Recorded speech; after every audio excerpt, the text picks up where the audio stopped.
Bienvenue sur le podcast Les Éveillés et je vous retrouve pour le premier épisode de l'année 2023. C'est un grand honneur de vous retrouver à nouveau. Merci de votre écoute, merci de votre fidélité. Et pour ce premier épisode de l'année 2023, le 75e épisode, j'ai le plaisir d'accueillir Jacinthe Carrier qui est astrocoach. Salut Jacinthe et bienvenue. Hey, merci de me recevoir, Florian. Et ça me fait hyper plaisir. Puis, de quoi on va vous jaser la gang aujourd'hui? On va vous jaser de comment les astres influencent nos décisions et comment justement on peut utiliser leur puissance au quotidien justement pour surfer là-dedans et se faire soutenir finalement par les astres. Fait que toi, Jacinthe, c'est clairement ta spécialité en tant qu'astro-coach, en tant qu'aussi créatrice de l'expérience Magic Moon. Fait que déjà, est-ce que tu peux te présenter pour les personnes qui ne te connaissent pas Ouais, ben oui, avec plaisir. Ben oui, je suis astro-coach. Dans les faits, j'utilisais le terme auparavant astrologue, astrologue de conscience, pour faire le lien avec la pleine conscience parce que j'ai une formation de coach en pleine conscience. Et par la suite, j'ai fait mes cours d'astrologie professionnelle et c'est ensuite que j'ai complètement lâché on va dire, le milieu du travail régulier, salarié pour partir à mon compte. Et je suis aussi aromatologue. Je travaille avec les huiles essentielles. Je fais plusieurs choses. Tu as nommé créatrice des expériences Magic Moon. Magic Moon, c'est des événements d'expériences spirituelles avec différents invités. Et je faisais ça initialement à la nouvelle lune ou à la pleine lune. C'est pour ça que ça s'appelait Magic Moon. Et là, ben, je travaille principalement avec les astres, l'astrologie, mais pas seulement. Pour moi, l'astrologie, c'est vraiment un outil. Toi, tu travailles avec la numérologie, Ouais, mais tu ne numérologie, travailles pas l'énergie. seulement avec la numérologie. Exact.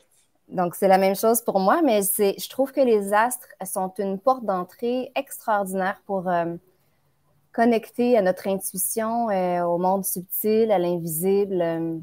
Fait que j'utilise plein d'autres outils, mais mon Ouais. premier outil, c'est les astres pour prendre des décisions au quotidien. Ouais. Ouais. Fait que quand on parle de ça, du coup, ça amène avec le sujet de l'épisode, justement, tu sais, comment les astres influencent nos décisions. Comment toi, justement, dans ta job aujourd'hui, dans justement la sensibilité que tu as, dans les services que tu offres aussi, c'est quoi ta vision de ça? Comment pour toi, justement, les astres influencent nos décisions au quotidien? Ouais. Ben, c'est drôle parce que dans le calendrier astrologique des opportunités cosmiques 2023, c'est mon tout nouveau calendrier astro. Il y a une petite mention à l'intérieur qui explique le mode d'emploi, mais qui dit attention, ceci est un outil pour vous aider, mais votre cœur et votre intuition restent vos premiers guides, peu importe. Donc, j'utilise les astres pour me donner un coup de main, pour me donner une poussée dans le dos, pour me sentir supportée quand je fais des actions. Toutefois, c'est pas les astres qui font le travail à ma place. C'est pas les astres qui vont aller cogner à la porte de quelqu'un pour aller demander de l'aide. C'est pas les astres qui vont faire mon souper. C'est pas les astres qui vont faire apparaître toutes les opportunités comme par magie. Les astres, c'est nous, c'est moi, Ouais. c'est toi, dans notre corps 3D, dans notre réalité humaine. Mais les astres, c'est comme le coup de pouce supplémentaire. Ça donne de l'élan.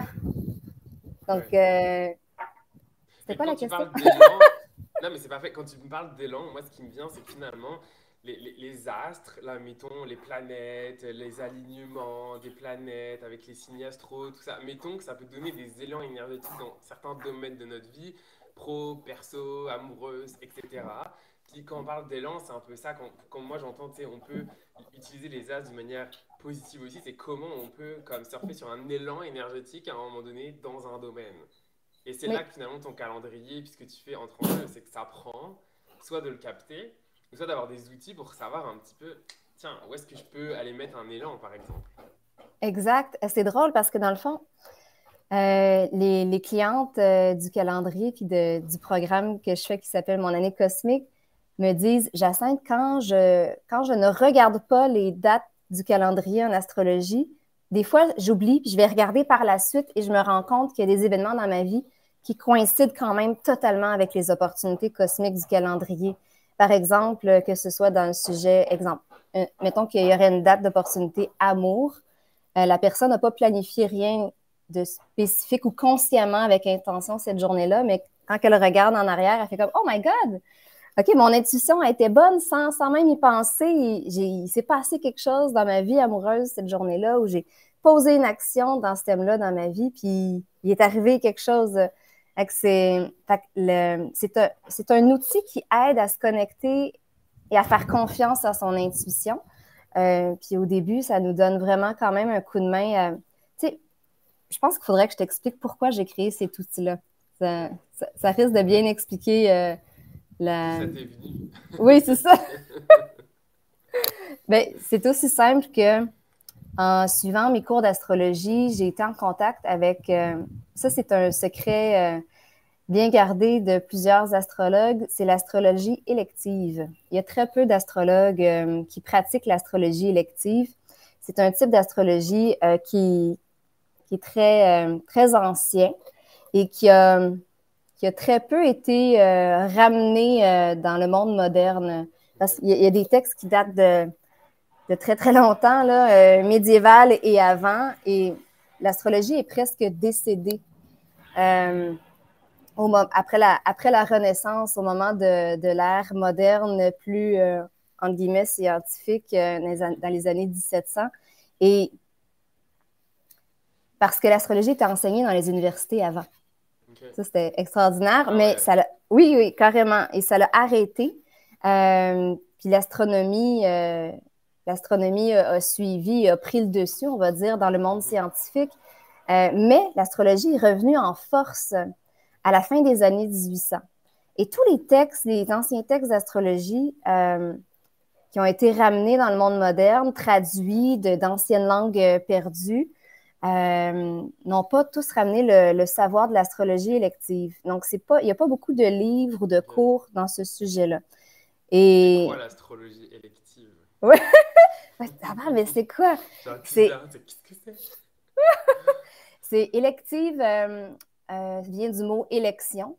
Okay. C'est de choisir dans le ciel, c'est de sélectionner dans le ciel, OK, il y a une éclipse où il y a deux corps célestes ou deux planètes qui font un contact. C'est un signe que ça nous permet de planifier dans le ciel, OK, mais il y a tel type d'énergie qui va se passer dans le ciel à l'avance. Ça ne dira pas le futur, parce que c'est nous qui construisons notre futur, mais ça peut nous indiquer, ça peut nous donner des indicateurs, des énergies qui vont être, des portails énergétiques qui vont être présents à ce moment-là. Quel type d'énergie peuvent être disponibles d'une certaine manière pour nous. Exact, exact. Et dans l'ancien temps, ils regardaient les éclipses, puis ils ont remarqué qu'il se passait des choses assez incroyables lorsqu'il y avait des éclipses. C'est parti de là, l'astrologie élective, que ce soit la naissance ou la mort d'un roi, des événements météorologiques qui n'ont pas rapport, qui sortent de l'ordinaire. Il se passait des choses qui sortaient de l'ordinaire lors des éclipses. Fait ils ont commencé à mettre des gens qui regardent le ciel en permanence pour voir, OK, on a remarqué que quand il y avait une pleine lune ou quand il y avait une éclipse, il se passait tel type d'événement.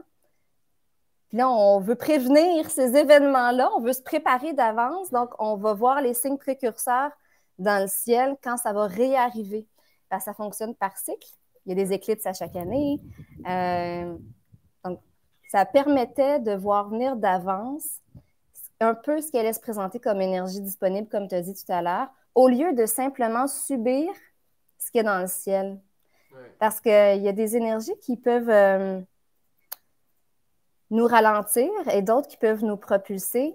Puis les énergies qui nous ralentissent ne sont pas négatives. C'est juste que des fois, si on veut, exemple, faire un lancement ou partir un projet, quand l'énergie est plus calme, douce et demande de revenir à l'intérieur de soi, c'est peut-être pas le meilleur moment pour lancer ton nouveau projet, ton nouveau programme, ton nouveau truc. Fait que le but, c'est juste de ne pas aller à l'encontre des énergies présentes, puis de suivre le courant, puis de naviguer avec elles pour que ça soit beaucoup plus facile.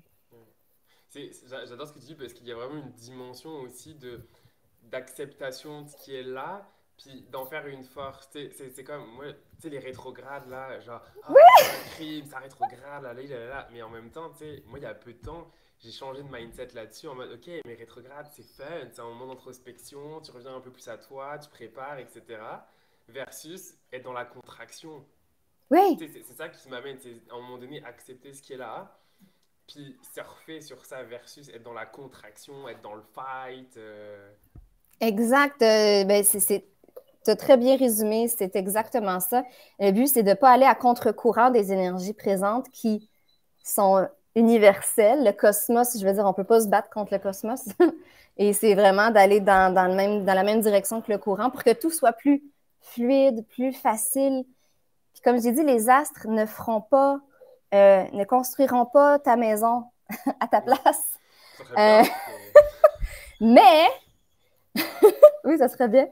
Mais les astres, en faisant des actions précises, peuvent t'aider peut-être à créer des synchronicités pour trouver de l'aide ou le bon architecte ou les bonnes personnes en construction pour aider à la Ouais, construire. Ou si ouais. tu la mets en vente, peut-être la mettre en vente dans un meilleur moment pour que Mhm, mhm. ça se vende rapidement. Ouais, je vais rebondir sur le terme synchronicité parce que d'un coup, ça a comme j'ai senti un truc en moi par rapport à ça et justement, je trouve que parce que tu vois quand toi par exemple, je prenais l'exemple de toi parce que tu es mon invité. Forcément, quand tu fais ça, toi, c'est quelque chose, tu as ajusté ta vie pour ça. Tu sais, j'imagine tu as des moments d'introspection pour capter comment tu veux capter les as, ce qui se passe, étudier, etc. Fait qu'il y a une certaine mise en conscience, ok, de le sentir, c'est-à-dire qu'on peut le sentir en faisant confiance à notre intuition. Là où je veux en venir, je m'en viens, c'est que la plupart des gens aujourd'hui, puis tu sais, sans jugement, là, vivent en pilote automatique. C'est-à-dire qu'on n'a Oui, plus appris à connecter avec notre intuition. Et moi, c'est ce que j'aime dans ce que tu offres, dans ce que tu proposes, c'est finalement bah, accepter finalement la vie qu'on peut avoir en fonction du moment où elle est alignée avec nous-mêmes, et comment avec des outils, on peut revenir à des connaissances oubliées ou qu'on n'a pas le temps, peut-être, certaines personnes, de pratiquer, d'entretenir, de muscler. Qu'est-ce qui te fait réagir quand je te dis ça? oui. Résume-la en une phrase. Ben, c'est qu'en gros, c'est les outils que tu proposes, et notamment le calendrier, moi ce que je trouve intéressant, c'est que ça fait un résumé, une synthèse de ce qui se passe. Donc pour les personnes qui n'ont pas forcément une sensibilité énergétique, se dire ah tiens, je sens qu'il se passe ça, etc., ben, Ah c'est une oui, aide à connecter avec ces énergies ah oui, à un à moment donné. naviguer avec les énergies de l'univers au lieu de te battre contre elles carrément. Et c'est drôle parce que quand tu disais ça, moi, ce qui a popé, c'est le parallèle avec le cycle menstruel. Hmm. Je sais que t'es pas une femme, mais, mais le cycle menstruel, le cycle hormonal, Ouais. quand tu ne sais pas comment il fonctionne, quand tu ne sais pas qu'il y a des phases, tu sais, exemple, menstruation, je déteste ce mot-là, menstruation, ça sonne monstruation, mais menstruation, ovulation, tu sais, Ouais. toutes ces phases, SPM, quand tu le sais pas, là, Ben, tu ben, comprends ce qui t'arrive. tu comprends pas ce qui t'arrive. Des fois, si tu le sais pas d'avance ou que tu sais pas comment ça fonctionne ton cycle ou que tu sais pas que tu es un SPM, ben, tu vas peut-être prévoir des choses importantes ces journées-là quand tu devrais ne pas rien prévoir. Tu vas peut-être prévoir du temps off ou des vacances quand dans ton cycle hormonal, au contraire, tu serais peut-être en énergie de feu. Et moi, c'est seulement depuis que j'ai une application sur mon téléphone avec mon cycle menstruel que j'ai appris à comprendre c'était quand mes périodes des fois mon chum me dit que des fois je me transforme en gremlin. Euh, J'adore. euh, donc là, il est drôle, il suit quasiment plus mon cycle menstruel que moi-même. Alors, comme ça, il sait à quoi s'attendre. Mais Ah, c'est ça. c'est la même chose avec les astres, Ouais. mais à un niveau qui n'est pas hormonal. Ouais. Fait que les clientes que j'ai, souvent, ils me disent, j'accepte, moi, je trouve ça génial parce qu'au lieu de subir les énergies de la pleine lune, de Mercure rétrograde ou de peu importe ce qui se passe dans le ciel, Ouais. je sais que je suis sensible à ça, puis je sais d'avance ce qui s'en vient, donc j'organise mon horaire en fonction de ça et je me bats pas ou je ne me culpabilise pas si la lune est en pause, par exemple, je suis capable de prendre off puis de me foutre la paix puis de ne pas me culpabiliser de ne pas être super active au travail cette journée-là. Ouais. Fait que ça permet de mieux comprendre les énergies sans toutefois mettre toute la faute sur le dos des astres. Attention. Non, exact. Et c'est Ouais. important, tu te rappelles beaucoup et merci pour ça, parce qu'en étant coach moi-même, forcément, ça résonne. Sinon, ça serait trop facile hein, de mettre la faute complètement. Ah non, mais c'est les astres, c'est Jupiter, c'est Mercure, c'est je ne sais quoi encore qu'on trouverait comme excuse. Mais encore une fois, comme tu le dis, c'est des outils qui permettent en fait déjà de se connecter à soi, mais aussi à ce qui nous entoure. Et à Ouais. comprendre aussi pourquoi des fois on peut réagir d'une certaine manière. Il y a des personnes qui sont par exemple très sensibles aux pleines lunes, 48 heures, voire même 72 heures avant, ils capotent, ils sont en mode bacon, puis tu sais, ils comprennent pas forcément, t'es comme, bah, tu sais, ça amène, non mais c'est vrai, ça amène justement des choses. Et l'autre chose qui est intéressant, c'est que bah, l'être humain, on est un être humain, on n'est pas un faire humain, donc c'est-à-dire qu'on est dans une réalité qui est impactée elle-même par son environnement. Donc ça aide à connecter avec ce qui se passe à l'extérieur. Ouais. C'est ça qui est magique dans ça. Alors, Jacinthe, on a un peu, je pense, amené là comment les âges, je pense que tout le monde a compris là, les âges, comment ça peut influencer nos décisions. Mais maintenant, comment, justement, là, dans la partie solution, comment on peut les utiliser? Comment on peut les utiliser pour justement nous servir au quotidien, nous guider à être dans le flow et non pas dans la contraction? Oui. Euh, je dois d'abord te dire que quand j'ai commencé à étudier l'astrologie élective, ça a pris du temps. C'est, c'est quand même, il y a comme, ça peut être très mathématique en même temps que c'est très intuitif, l'astrologie, là. Et il y a plusieurs règles qui sont aliénantes des fois dans cette sphère de l'astrologie. Il y a plusieurs règlements à suivre. Il y a une blague en astrologie qui dit quand tu veux choisir une date pour faire une action particulière, exemple, mettons que tu voudrais, nomme-moi quelque chose d'important que tu veux faire prochainement qui te tient à cœur. Ouais, tu me prends comme ça. Bah, lancer mon nouveau programme à moi. Bon, Voilà. parfait. Donc, pour lancer ton nouveau programme, donc tu vas regarder les meilleures dates en astrologie où est-ce que tu es supporté par les astres avec différentes planètes. Il peut y avoir la planète Mars qui est une planète de lancement, de feu, de proaction, de drive, d'action.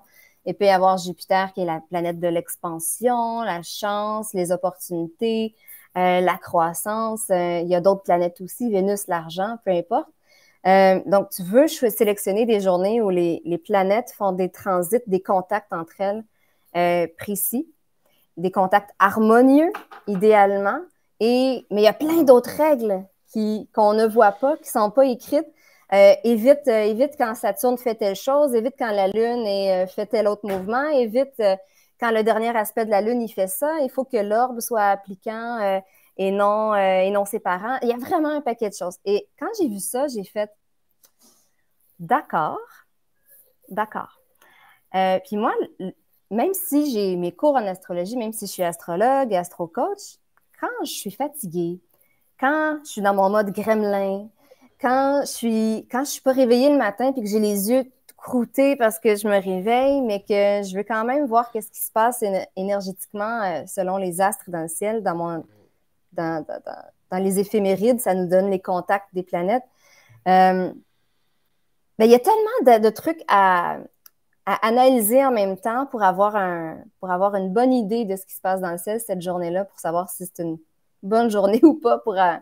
aller de l'avant, que j'ai fait non, non, non, non. Bon, là, c'est trop compliqué quand je suis pas en forme, là, les éphémérides, là, tout analyser ça. Là, en vocal, on ne voit pas, là, mais tu sais, analyser des Ouais. données Eh boy, ouais. comme ça, Un peu tâche-tâche là.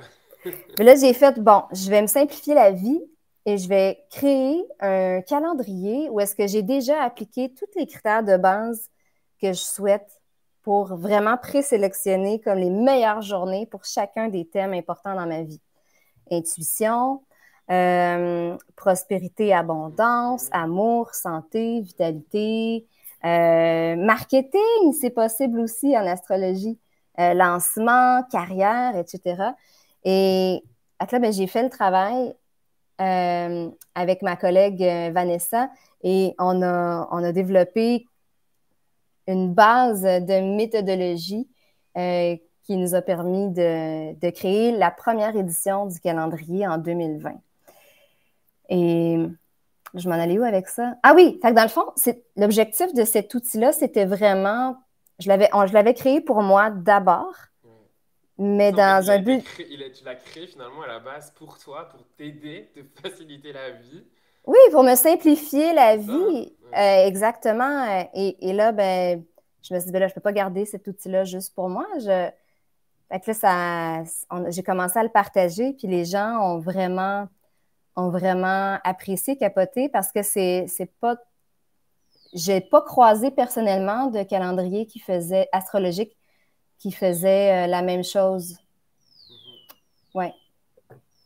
Alors, Fait que là, c'est ta troisième édition, si je dis pas de bêtises. 2020, 2021, 2022, Quatrième. c'est la quatrième édition. Toutefois, c'est une toute nouvelle édition. Avant, c'était le calendrier des dates magiques. Et Mhm. j'ai fait évoluer, j'ai changé complètement le calendrier en tant que tel. Fait que c'est toujours un calendrier astrologique, mais on va dire à un autre niveau. Puis il s'appelle maintenant le calendrier des opportunités cosmiques Mhm. 2023. Ok. Puis ça, justement, si je dis pas de bêtises, c'est quelque chose que tu es en train de lancer avec une cosmique. Attends, comment c'est La Cosmic Power Week. Voilà, merci. J'allais dire Cosmic Week. Non, j'étais comme, attends, il me manque un bout là. Est-ce que tu peux nous parler, justement, pour les personnes qui nous écoutent, qui te découvrent ou qui te connaissent déjà, qui ont envie d'en savoir plus, de découvrir ce calendrier, de découvrir justement la cosmique, et j'ai encore oublié, La Cosmic Cosmic Power Power Week. My Week. God, je vais y arriver. Je suis un piètre animateur. Non, non, fais-toi-en pas. Même moi, des fois, je m'enfarge dans le nom parce que c'est en anglais. C'est la Cosmic Power Week. Donc, c'est la semaine de la puissance cosmique, si on traduit en français. Euh, Donc, c'est une semaine qui est gratuite, 100% gratuite et en ligne. Pendant une semaine puissante, attends, comment j'ai dit ça? Donc, pendant une semaine puissante, on apprend entre autres, à se synchroniser avec l'énergie des astres pour créer de la magie dans toutes les sphères de sa vie et dans son entreprise. Euh, Yes. et pendant cette semaine-là, je vais parler comment on peut profiter justement des opportunités cosmiques de l'année 2023 qui s'en vient. Comment on peut naviguer à travers les énergies de 2023 en astrologie. Parce qu'on a vraiment des gros mouvements planétaires qui apportent des changements majeurs cette année. Thank God 2022 est terminé. Et je pense que les 3 dernières années ont été plutôt intenses et transformatives pour bien des gens. Mais là, on a besoin d'un autre type d'énergie là, pour 2023.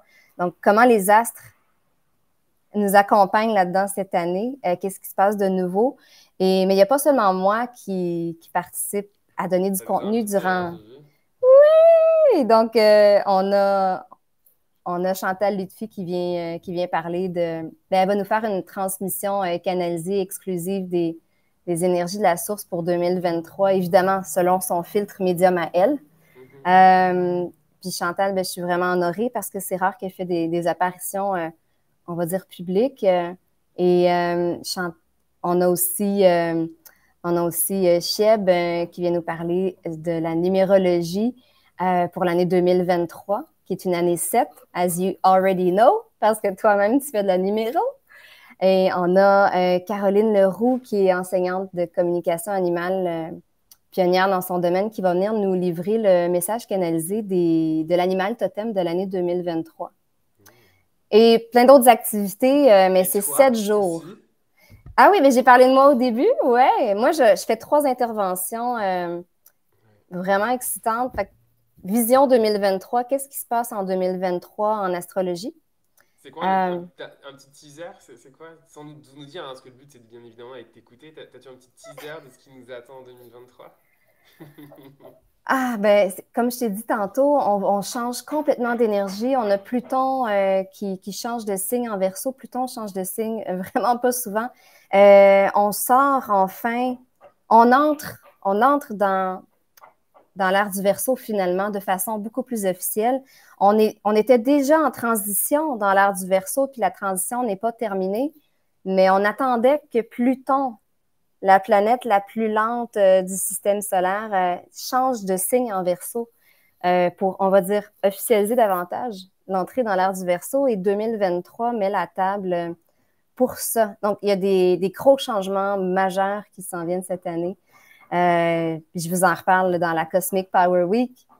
Et sinon, mais je vais partager, quel est le mode d'emploi exact pour profiter des opportunités cosmiques de 2023. C'est quoi ma méthodologie? Comment je les utilise? Je vous en ai parlé très brièvement aujourd'hui. Et il y a vraiment un mécanisme pour en profiter au maximum et ne pas... Parce que, tu sais, c'est bien beau de se dire « Ah, aujourd'hui, c'est une date extraordinaire pour la chance, l'argent et la prospérité. » Mais si tu restes assis sur ton divan puis que tu fais rien puis que tu regardes passer, ben il se passera rien, peut-être rien de plus. Là. C'est comme quand il fait beau dehors pendant l'été, tu te dis « OK, ben, wow, il y a tellement un beau soleil aujourd'hui. » Puis que tu sors pas dehors, puis que tu restes chez vous à écouter Netflix, ben, tu n'auras pas profité du soleil. Exact.